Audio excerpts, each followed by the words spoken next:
पहले समाजवादी पार्टी कहती थी कावड़ यात्रा नहीं होने देंगे, शिव भक्त जाएंगे दंगा हो जाएगा। वे शंख नहीं बजने देते थे, घंटा नहीं बजने देते थे। केसरिया कपड़े से, भगवा कपड़े से तो समाजवादी पार्टी को जैसे लगता है जन्मजात दुश्मनी हो। ये डबल इंजन की सरकार आई, हमने कहा धूम धड़ाके के साथ कावड़ यात्रा निकलेगी, घबराओ मत, धूम धड़ाके से निकलेगी। लीलाधर भगवान कृष्ण की जन्म भूमि हो मथुरा, उनकी लीला भूमि हो वृंदावन,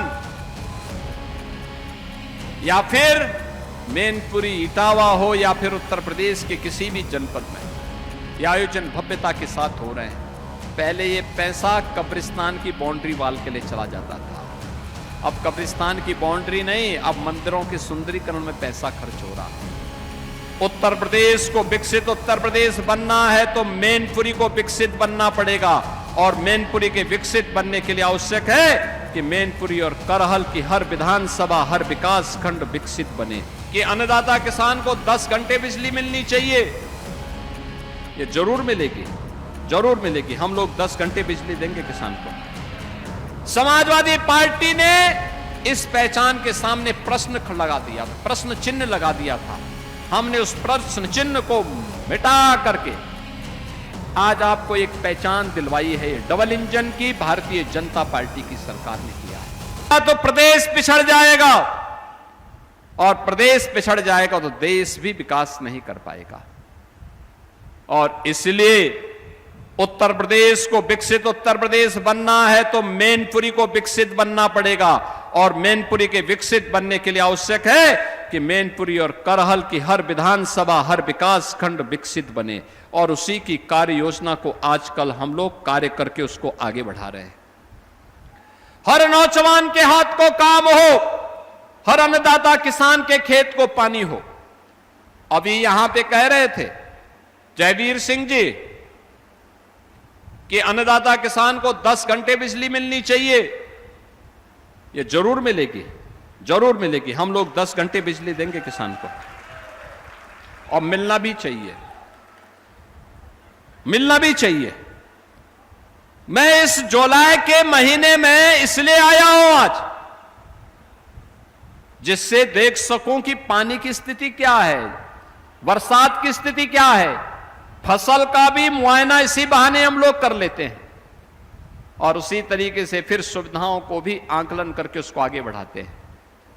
बहन और भाइयों, मैं आश्वस्त करता हूं, किसी भी मोर्चे पर, चाहे वह जयवीर सिंह जी का मामला हो, चाहे वह अग्निहोत्री जी का मामला हो, चाहे वह अनुजेश प्रताप सिंह यादव के द्वारा दिए जाने वाले कोई प्रस्ताव हो, भारतीय जनता पार्टी की जिलाध्यक्ष के द्वारा या प्रेम सिंह साक्य जी के द्वारा दिए जाने वाले प्रस्ताव हो, सरकार प्राथमिकता के आधार पर उन समस्याओं का समाधान का रास्ता निकालेगी, उसे आगे बढ़ाने का कार्य करेगी। आपको कहीं भी निराश और हताश नहीं होना पड़ेगा।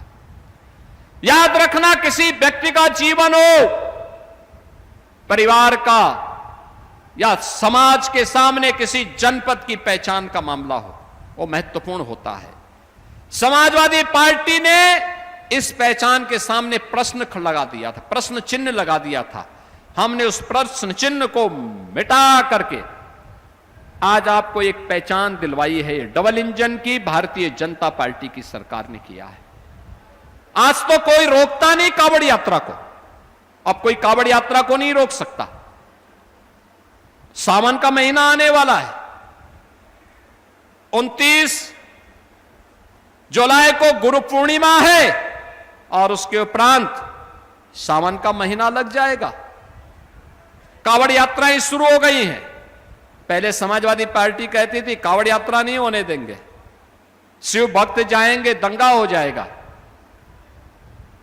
वे शंख नहीं बजने देते थे, घंटा नहीं बजने देते थे।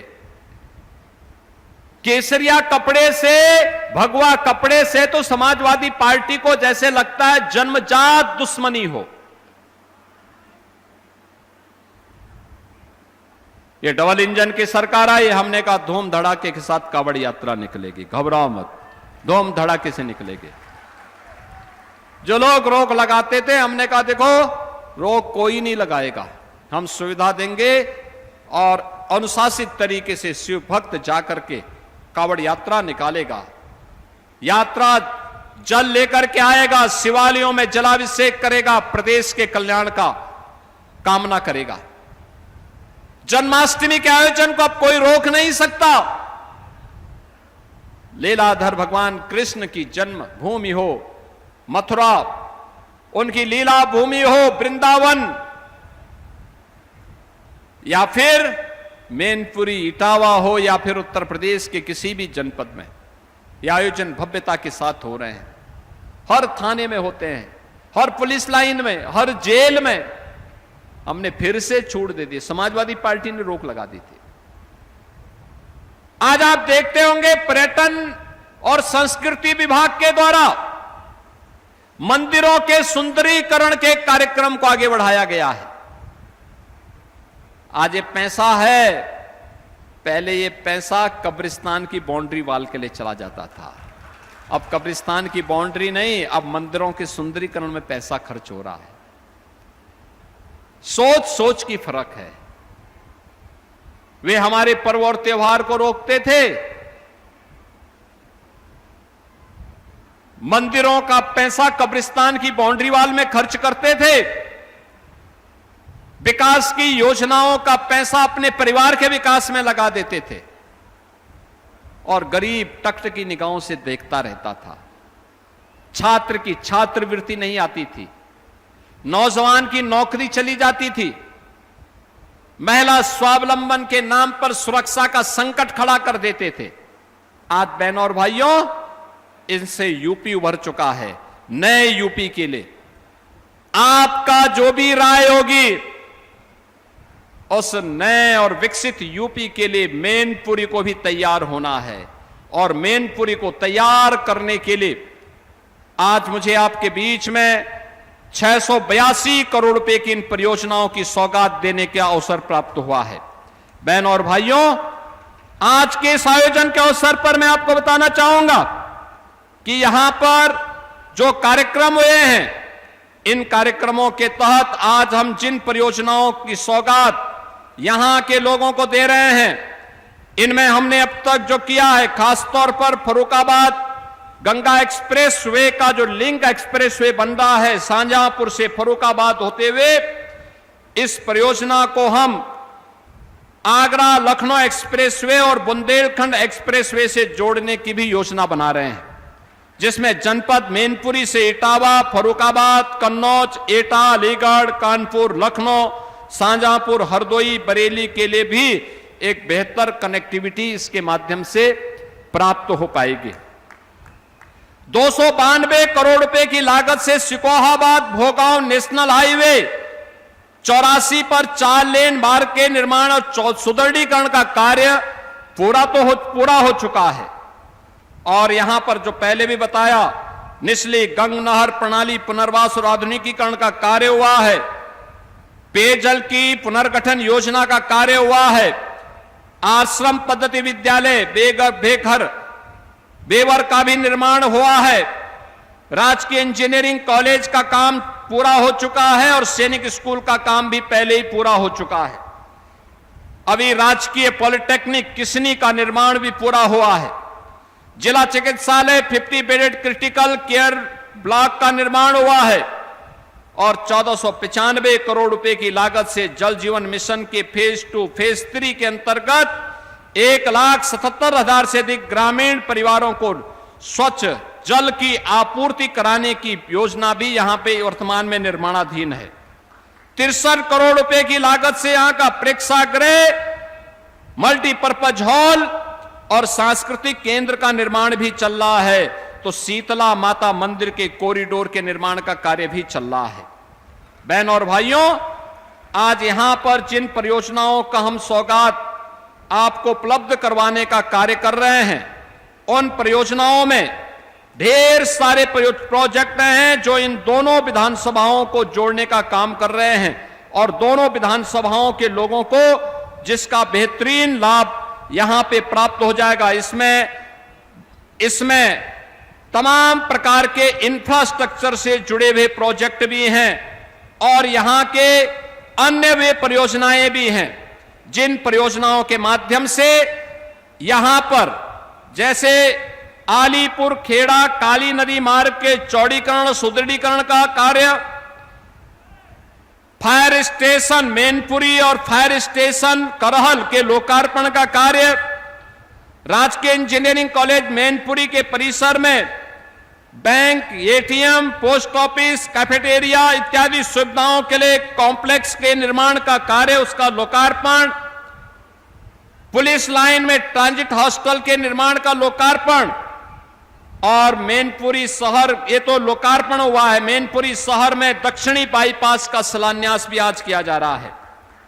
अमृत 2 में पेयजल स्कीम की पुनर्गठन योजना का शिलान्यास, जिसमें 20,000 परिवारों को पेयजल उपलब्ध होगा।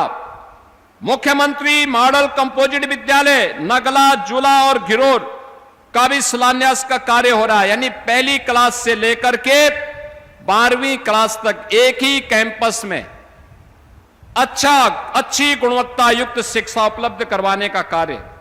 और लोक माता अहिल्या देवी होलकर राजकीय इंजीनियरिंग कॉलेज मैनपुरी में छात्रावास के निर्माण का शिलान्यास, नवसृजित तहसील कुरावली के आवासीय भवन के कार्यों का शिलान्यास भी आज यहां पर संपन्न हो रहा है।